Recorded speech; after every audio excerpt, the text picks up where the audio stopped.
So how I do is, I basically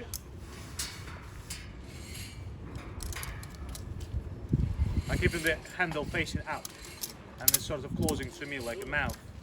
So it's closing to me. I'm adjusting in a way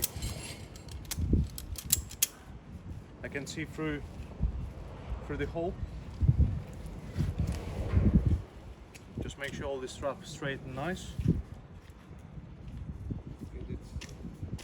Passing through. Make sure I'm rid of all slack.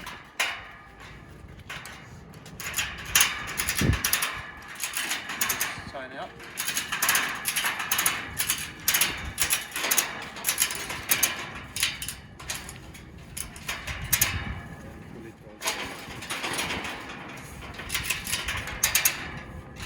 Until at the bottom point we just put the